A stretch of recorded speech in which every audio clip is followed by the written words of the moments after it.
he ordered a full audit of all outstanding claims. Speaking in an interview hours after presenting the 2026 budget, he said auditors uncovered layers of that some an interim payment certificate for work done already, and they are recycling it for the state to pay. Some have been falsified store receipt advice, and they are asking the state to also pay, and these are fictitious. Dr. Forson said the audit report, which will be released next week, is damning and troubling. He recalled the moment he halted all payments when he assumed office. His team questioned the decision, insisting some payments were already far advanced. But Dr. Forson stood firm. That decision, he revealed, exposed a massive problem.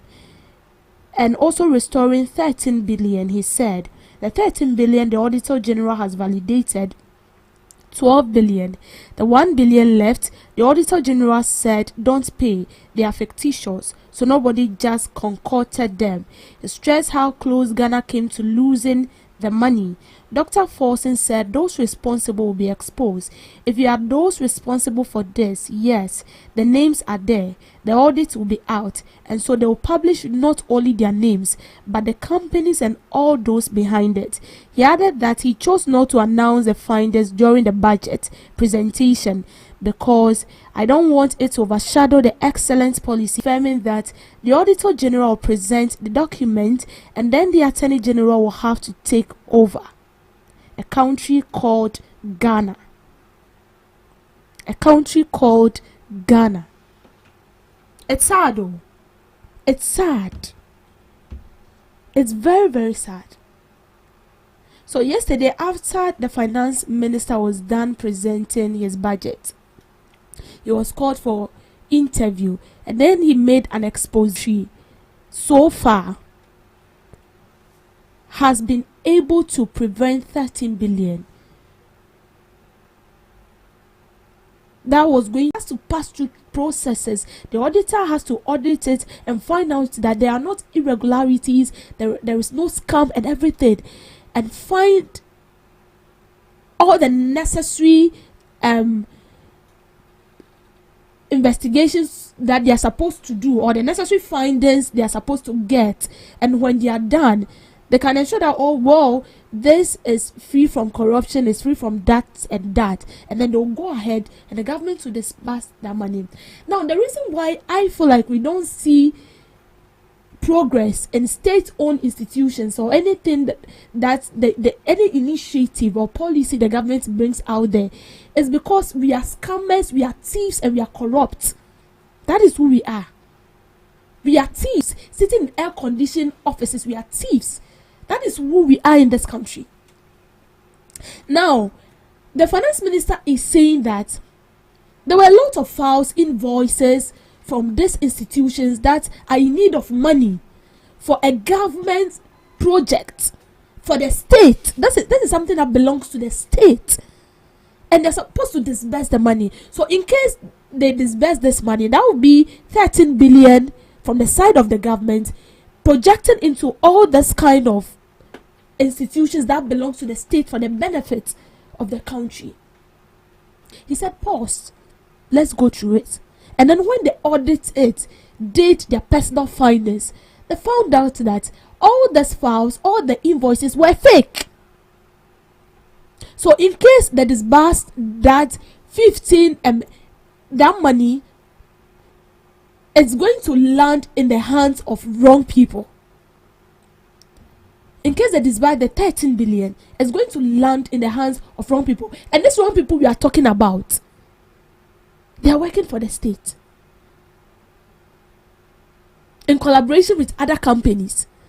And he said because he doesn't want to disrupt what he came out to say yesterday, I'm clearly waiting for this expose next week. He's so wicked. Why? Why must we sit here and be talking about this constantly? Why? Why must it always be this company looting from the state, this company bringing in false files, this company doing this and that just to take state money that does not belong to you? even if you don't fear the state, don't you fear God? We go to church every Sunday. Most of the people who do this goes to church every Sunday. Some of them are elders in the churches. They hold bigger position in the church, and you're thieves. Why? Sometimes it baffles me when I sit down to think about all this, and I'm trying to find a suitable word for that, and it's not coming.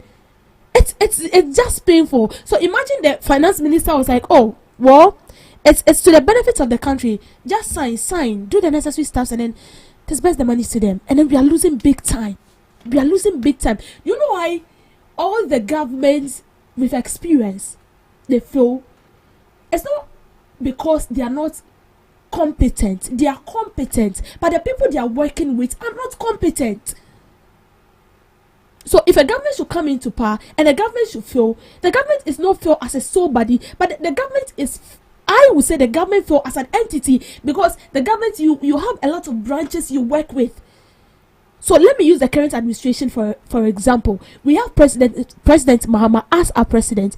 President Mahama is not working alone. He has appointed people. We have the finance minister, we have the minister for interior, we have the education minister. These are the people he works with, because he cannot do it by himself.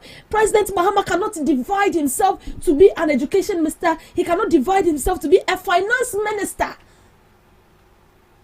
So if President Mahama's administration to fail, I'm not praying for that though, but if he should fail, it is because of the people around him. They are not doing their work well.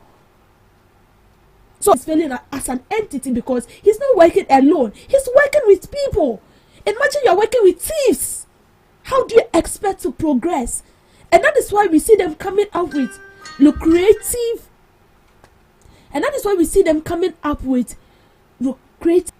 Because if 100 million is to be used for this project, they will come out and tell you that we are using 10,000. And that 10,000 will be slashed and the rest goes right into their pockets. And even with that, they don't even do the work well. They do it sharply. They don't do it well. Even if you stay with us. Are you ready to amplify